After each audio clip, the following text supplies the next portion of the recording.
রোমে ধার্মিকতা পুনর্গঠিত হয়। রোমীয়দের কাছে লেখা পোলের চিঠি অধ্যয়নে স্বাগত। পোল রোমের মণ্ডলীগুলির কাছে তার ধর্মতত্ত্বকে পরিচয় করিয়ে দিতে এবং মণ্ডলীতে জিহুদি ও পরজাতীয় বিশ্বাসীদের মধ্যে যে উত্তেজনা বিরাজ করছে তাতে তার প্রয়োজনীয়তা সম্পর্কে লিখেছেন।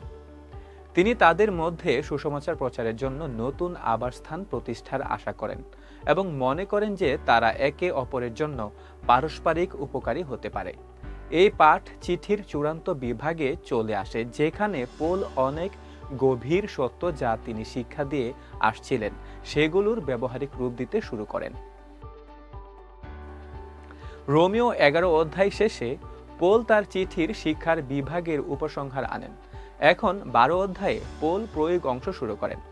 আমরা যেমন দেখি রোমীয় এর বাকি অংশে বিশাল এক তাহলে বিশ্বস্ত বিশ্বাসী হিসেবে জীবনযাপন করতে তার গভীর ধর্মতত্ত্বের জ্ঞান থেকে সরিয়ে নিয়ে আরও ব্যবহারিক দিকে নিয়ে যান।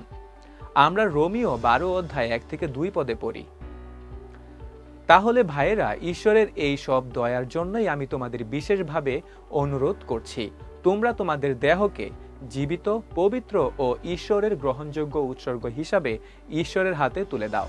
সেটাই হবে তোমাদের উপযুক্ত সেবা। এখানকার মন্দ জগতের চালচলনের মধ্যে তোমরা নিজেদের ডুবিয়ে দিও না, বরং ঈশ্বরকে তোমাদের মনকে নতুন করে গড়ে তুলতে দিয়ে সম্পূর্ণ নতুন হয়ে উঠো, যেন তোমরা ঈশ্বরের ইচ্ছা জানতে পারো। ঈশ্বরের ইচ্ছা ভালো, সম্পূর্ণ, নির্ভুল এবং তাতে ঈশ্বর সন্তুষ্ট হন। প্রয়োগের অন্যতম একটা ক্ষেত্র হলো যে পোল আত্মিক দানের ব্যবহারের উপর মনোনিবেশ করেন এবং এগুলোর ব্যাপারে তার অনেক কিছু বলার আছে। পোল ব্যাখ্যা করেন যে পবিত্র আত্মা এই জগতে যে উপায়ে ঐশ্বরিক রাজ্য গঠন করেন তা হলো তার লোকদের আত্মিক দান দেওয়ার মাধ্যমে। ঈশ্বরের লোকেরা যখন এই দানগুলো প্রকাশ করে এবং প্রয়োগ করে, পবিত্র আত্মা মণ্ডলীর মধ্যে দিয়ে এবং এর মাধ্যমে দক্ষতার সঙ্গে কাজ করতে পারেন। আত্মিক দানগুলো নিরাপদে ব্যবহার করার জন্য পোল একটা প্রয়োজনীয় নীতি জানান। আপনি যখন আপনার দান কি তা খুঁজে পাবেন, তখন আপনি তাতে মনোনিবেশ করুন। তিনি শিক্ষার, পালকীয়, প্রচারের, প্রশাসনিক অথবা দেখাশোনা করার দানের সাথে পরিচয় করিয়ে দেন। খ্রিস্টের দেহে প্রত্যেক ব্যক্তিকে অবশ্যই তার দান কি তা খুঁজতে চেষ্টা করতে হবে এবং সেগুলোকে গড়ে তুলতে সচেষ্ট হতে হবে। এখানে পোল যে বিষয় তুলে ধরেন তা হলো আমাদের পরস্পরকে প্রয়োজন। আপনার দানের ধরন যদি শিক্ষা দান হয় আর আপনি যদি আপনার যা আছে তার সব শিক্ষাই দেন, তাহলে সাধারণত প্রশাসনিক কাজ করবেন না। সম্ভবত আপনি একটা মণ্ডলীর পালক অথবা একটা বাইবেল শিক্ষার একজন শিক্ষক, তাহলে আপনি প্রত্যাশা করবেন সেই স্থানীয় মণ্ডলীতে প্রশাসনিক দান আছে এমন লোক যেন থাকে। তারা যদি তাদের দানের ধরন অনুযায়ী নিজেদেরকে গঠন করতে দেয়, তাহলে মণ্ডলীর প্রশাসনিক দায়িত্ব পালিত হবে। ঈশ্বর আপনাকে যা করার জন্য তৈরি করেছেন সেটা করুন এবং খ্রিস্টের দেহে আপনার ভাই এবং বোনদের ঈশ্বর যা করার জন্য তৈরি করেছেন তাদের প্রতি সেই প্রত্যাশা রাখুন। তার মানে হবে আপনার যে দান নেই তা অন্য কারো আছে, যে দান আপনার আছে তা অন্যদের হয়তো নেই। তার অর্থ হলো আপনার ভাই বোনদেরকে আপনার দরকার আর তাদের আপনাকে দরকার। সবাই তাদের দানকে দান হিসেবে দেখবে এবং দেহের সেবা করবে, তার উপর প্রভুত্ব নয়। মানুষের স্বার্থপরতা এবং অহংকারের জটিলতা না থাকলে সেটা সুন্দরভাবে কাজ করে। রোমীয় 12-তে পোল উপদেশ দিয়ে চলেন। তিনি তার স্থানীয় মণ্ডলীর সভার জন্য চিঠিতে যেসব সত্য প্রকাশ করেছেন, আমরা যার ব্যবহারিক ধাপের অংশ তার সাথে নিজেদের সম্পৃক্ত করতে আমাদের উৎসাহ দেন। তিনি 12 অধ্যায় 9 থেকে 21 পদে বলেন, ভালোবাসার মধ্যে ভণ্ডামি না থাকুক, যা মন্দ তা ঘৃণা করো, যা ভালো তা শক্তভাবে ধরে রাখো। একে অন্যকে ভাইয়ের মতো গভীরভাবে ভালোবাসো, নিজের চেয়ে অন্যকে বেশি সম্মান করো। ঈশ্বরের প্রতি সব সময় তোমাদের আগ্রহ থাকুক, তোমাদের অন্তর ভক্তিতে ভরা থাকুক। তোমরা প্রভুর কাজে লেগে থাকো, তোমাদের সামনে যে আশা রয়েছে তার জন্য আনন্দ করো, দুঃখ কষ্টের ধৈর্য ধরো, অনবরত প্রার্থনা করো। ঈশ্বরের লোকদের অভাবের সময় সাহায্য করো, অতিথিদের সেবা করতে আগ্রহী হও। যারা তোমাদের অত্যাচার করে তাদের অমঙ্গল চেও না, বরং মঙ্গল চেও। যারা আনন্দ করে তাদের সঙ্গে আনন্দিত হও, যারা কাঁদে তাদের সঙ্গে কাঁদো। তোমাদের একের প্রতি অন্যের মনোভাব যেন একই রকম হয়। বড়লোকের ভাব না দেখে বরং যারা বড়লোক নয় তাদের সঙ্গে মেলামেশা করো। নিজেকে জ্ঞানী মনে করো না, মন্দের বদলে কারো মন্দ করো না। সমস্ত লোকের চোখে যা ভালো সেই বিষয়ে মনোযোগ দাও। তোমাদের দিক থেকে যত দূর সম্ভব সমস্ত লোকের সঙ্গে শান্তিতে বাস করো। প্রিয় ভাইরা, তোমরা নিজেরা প্রতিশোধ নিও না, বরং ঈশ্বরকেই শাস্তি দিতে দাও। পবিত্র শাস্ত্রে প্রভু বলেন, অন্যায়ের শাস্তি দেবার অধিকার কেবল আমারই আছে, যার যা পাওনা আমি তাকে তাই দেব। শাস্ত্রের কথা মতো বরং তোমাদের শত্রুর যদি খিদে পায় তাকে খেতে দাও, যদি তার পিপাসা পায় তাকে জল দাও। এই রকম করলে তুমি তার মাথার জ্বলন্ত কয়লা কাদা করে রাখবে। মন্দের কাছে হেরে যেও না, বরং ভালো দিয়ে মন্দকে জয় করো। পৌল ঈশ্বরের বিষয়গুলোর জন্য প্রবল আকাঙ্ক্ষা থাকার উপর ঈশ্বর এবং মানুষের কাছে মানবতা এবং ঈশ্বর আমাদের যা কিছু দিয়েছেন তার দেখাশোনা করার উপর জোর দেন। আমরা যখন 13 অধ্যায়ে যাই, রোমিও আরো বেশি ব্যবহারিক হয়ে ওঠে। সেখানে প্রতিদিন আমাদের ভুবনে সুসমাচারকে বাস্তব জীবনে প্রয়োগের উপর জোর দেওয়া হয়েছে। 13 অধ্যায় 8 থেকে 10 পদে আমরা পড়ি, অন্যের কাছে এক ভালোবাসার ঋণ ছাড়া আর অন্য কোনো ঋণ যেন তোমাদের না থাকে। যারা অন্যকে ভালোবাসে তারা মসির আইন কানুন মেনে চলেছে। আদেশ আছে, ব্যভিচার করো না, খুন করো না, চুরি করো না, লোভ করো না। এইসব এবং এই রকম আরো অন্যান্য আদেশ মিলিয়ে এক কথায় বলা হয়েছে, তোমার প্রতিবেশীকে নিজের মতো ভালোবাসো। ভালোবাসলে কেউ কারো ক্ষতি করে না। তাহলে দেখা যায় ভালোবাসার মধ্য দিয়েই সমস্ত আইন কানুন পালন করা হয়।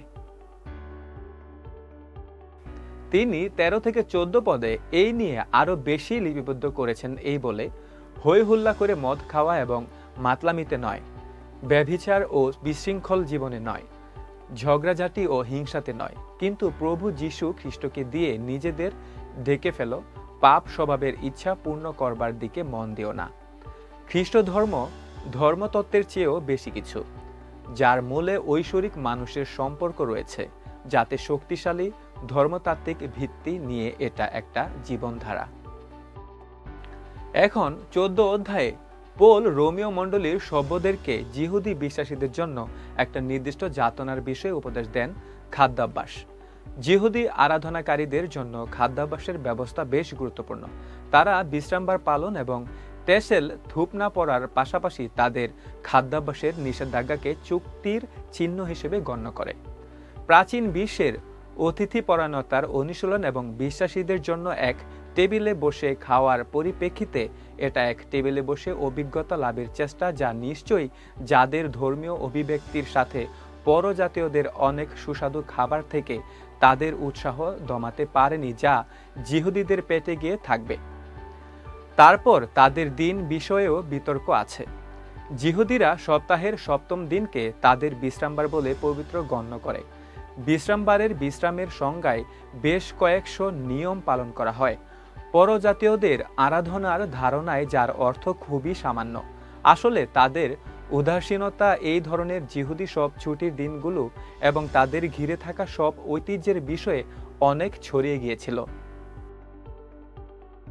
আমরা প্রেরিত 15 অধ্যায়ে জেরুজালেমের সভায় নতুন চুক্তি সম্প্রদায়ে পরজাতীয়দের অন্তর্ভুক্তি নিয়ে যে সমস্যা ছিল তা দেখি। যিহুদিরা খ্রিস্টে বিশ্বাসের মাধ্যমে অব্রাহাম, মোশি এবং দাউদের চুক্তির মধ্যে অংশগ্রহণ করে নতুন চুক্তির সমাজে আসে। তাহলে বড় একটা প্রশ্ন হলো, খ্রিস্টিয়ান হতে হলে পরজাতীয়দেরকে কি যিহুদি হতে হবে? তাদেরকে কি খ্রিস্টের উপর বিশ্বাসের সাথে সাথে কি ত্বকছেদ, বিশ্রামবার পালন, খাবারের নিয়ম, তেসেল, ধূপনার পরা এবং তোরাহর বাকি সবকিছু গ্রহণ করতে হবে, নাকি বিশ্বাসী যথেষ্ট? উত্তর অবধারিত। খ্রিস্টান হতে হলে পরজাতীয়দেরকে কি যিহুদি হতে হবে না। তারপরেও পরজাতীয় বিশ্বাসীদেরকে তাদের ধর্মীয় নিষ্ঠার সাধারণ অভিজ্ঞতার বাইরেও কিছু বিষয় করা দরকার ছিল, যেমন বিয়ের বাইরে সমস্ত রকম ব্যভিচার থেকে দূরে থাকা, রক্ত না খাওয়া, যেমন গলা টিপে মারা আস্ত পশুর মাংস, এবং সবশেষে প্রতিমার কাছে বলি দেওয়া মাংস না খাওয়া। একজনের বিশ্বাস ভিত্তিক আচরণের অনৈতিক ব্যাপারগুলি মূল বিষয়। কিন্তু পরের দুইটা ছাড় দেওয়ার কারণ সাম্রাজ্য জুড়ে সর্বত্র জিহুদীদের উপস্থিতি। খ্রিস্টানরা একসাথে বসে খাবে, জিহুদি এবং পরজাতীয় একসাথে, এবং বাধাবিহীন সহভাগিতা তারা আশা করে। রোমীয় খ্রিস্টানদের তাদের খাবার এবং ক্যালেন্ডারের বাহ্যিক সমস্যাগুলো নিয়ে কিভাবে কাজ করা উচিত, পৌল সে সম্পর্কে কিছু নির্দেশনা দেন। সত্যিকারের ধর্মচিহ্ন দিন, ক্যালেন্ডার, পোশাক অথবা খাবারের মধ্যে আবদ্ধ না। সত্যিকারের ধর্ম হৃদয়, আত্মা এবং সত্যে হয়, যেমনটি যিশু কুয়ার পাশে স্ত্রীলোকটির কাছে প্রতিজ্ঞা করেছেন। এই অন্যান্য ব্যাপারগুলো যাকে অনেকে অস্পষ্ট ব্যাপার বলেন, রোমীয় 14 অধ্যায় 1-6 পদে পৌল এভাবে তুলে ধরেন। বিশ্বাসে যে দুর্বল তাকে আপন করে নাও, তার মতামত নিয়ে তার সঙ্গে তর্কাতর্কি করো না। কেউ বিশ্বাস করে সে সব কিছুই খেতে পারে, কিন্তু যে বিশ্বাসে দুর্বল সে কেবল শাকসবজিই খায়। কারো কাছে কোনো একটা দিন অন্য একটা দিনের চেয়ে গুরুত্বপূর্ণ, আবার কেউ সব দিনকেই সমান মনে করে। এই ব্যাপারে কে কি করবে না করবে তাতে যেমন তার মন পুরোপুরিভাবে সায় দেয়। বিশেষ কোনো একটা দিন যে পালন করে সে তো প্রভুকে খুশি করবার জন্যই তা করে। যে সব কিছু খায় সে প্রভুকে খুশি করার জন্যই খায়, কারণ সেই ঈশ্বরকে ধন্যবাদ দেয়। যে সব কিছু খায় না সে প্রভুকে খুশি করবার জন্যই খায় না, আর সেও ঈশ্বরকে ধন্যবাদ দেয়। আমরা পৌলের অবস্থান এভাবে সারসংক্ষেপ করি। আমাদের বিবেক আমাদের নির্দেশক হোক। আমরা প্রত্যেকেই বিচারের আসনের সামনে দাঁড়াবো এবং আমাদের হিসাব দেব। প্রত্যেকে অস্পষ্ট বিষয়ে নিজেদের বিবেক নিয়ে ভাবা উচিত এবং অন্যদের তাদের বিবেকের উপর ছেড়ে দাও। এখন এই বিবেকের চেতনা কোথা থেকে আসে? এটা প্রায়শই প্রাথমিক প্রশিক্ষণের ফল এবং একটা শর্তযুক্ত প্রতিক্রিয়ার পরিণত হয়। পৌল বলেন, আপনার বিবেকের কথা শুনুন। যদি আপনার বিবেক বলে এটা ঠিক না, উপযুক্ত কারণ ছাড়া আপনি আপনার বিবেকের বিরুদ্ধে যাবেন না। তাই জিহুদিরা তাদের খাবার এবং পবিত্র দিনগুলো সম্মান করুক, কারণ তারা ঈশ্বরের জন্য বিশ্বস্ত সেবা হিসেবে করে আর ঈশ্বর সেভাবেই গ্রহণ করেন। ঠিক তেমনি জিহুদিদের বুঝতে হবে যে এগুলো তাদের জন্য যত অর্থই বহন করুক না কেন, পরজাতীয় অন্তরের সেবায় এর কোনো ভিত্তি নাই এবং ঈশ্বর তাদেরকেও গ্রহণ করেন। যখন আপনার বিশ্বস্ত সেবা অন্যদের ক্ষতি করে তখন আমাদের সমস্যা হয়। এখন আমাদের খেয়াল করতে হবে, পৌল ধর্মীয় ভক্তির বাহ্যিক দিকগুলোর কথা বলছেন, অনৈতিকতা এবং নীতিহীনতার কথা না। নৈতিকতা এবং বাহ্যিকতার মধ্যে রেখাটি পোশাকের শালীনতার মতো ব্যাপারে অস্পষ্ট হয়ে উঠতে পারে, কিন্তু এখানে খ্রিস্টানদের যৌন অভিব্যক্তির ক্ষেত্রে এটি একেবারেই স্পষ্ট। ঈশ্বর বিয়ের আজীবন সম্পর্কে যৌন ঘনিষ্ঠতা দিয়েছিলেন, যা আদম এবং হবার মিলনের ভিত্তিতে তৈরি হয়েছিল। খাবারের ক্ষেত্রেও সমস্যাটি অস্পষ্ট হতে পারে।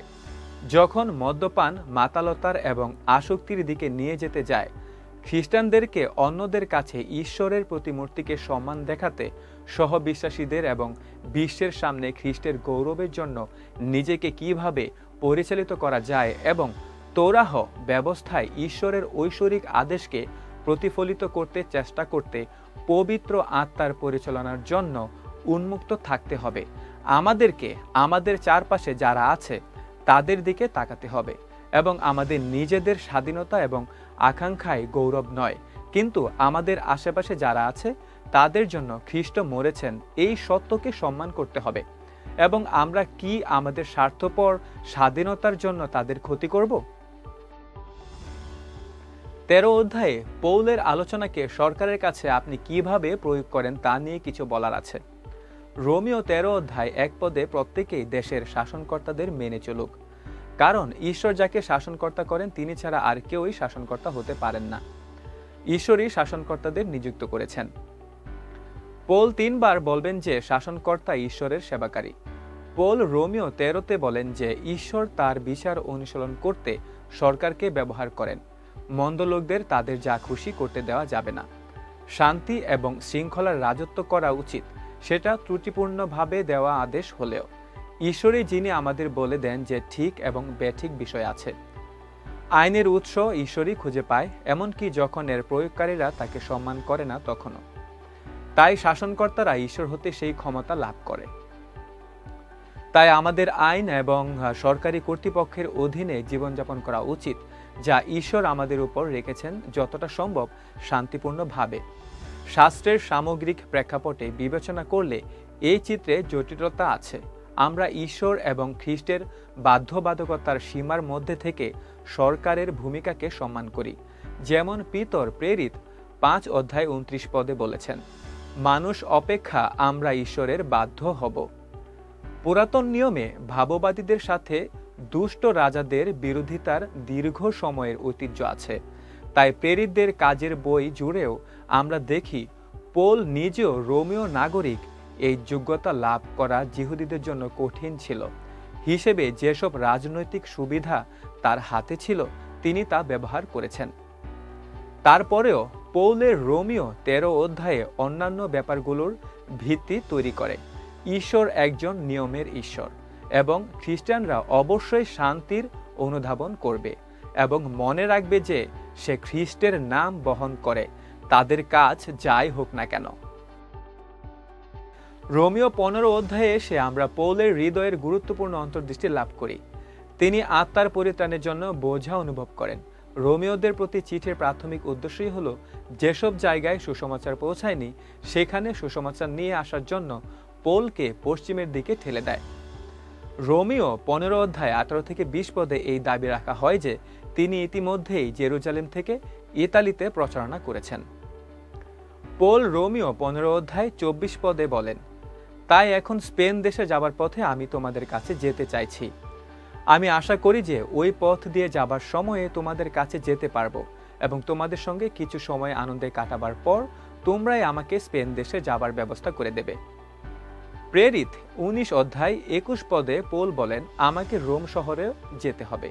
23 অধ্যায় 11 পদে খ্রিস্টের দ্বারা স্পষ্ট প্রতিশ্রুতি লাভ করে, সাহসী হও, জেরুজালেমে যেমন তুমি আমার বিষয়ে সাক্ষ্য দিয়েছ সেইভাবে রোমেও তোমাকে সাক্ষ্য দিতে হবে। আপনি কি অন্যদের কাছে সুসমাচার জানাতে আকাঙ্ক্ষী? পৌল বলেছেন তিনি সবার কাছে খ্রিস্টের সুসমাচার প্রচার করার লক্ষ্য স্থির করেছেন। এটা আমাদেরও লক্ষ্য এবং আপনি যেহেতু এই পাঠের মধ্য দিয়ে গেছেন, আমরা প্রার্থনা করি এটা আপনারও লক্ষ্যে পরিণত হোক। এগিয়ে যান এবং যারাই শুনবে তাদের প্রত্যেকের কাছে যীশু খ্রিস্টের সুসমাচার প্রচার করেন।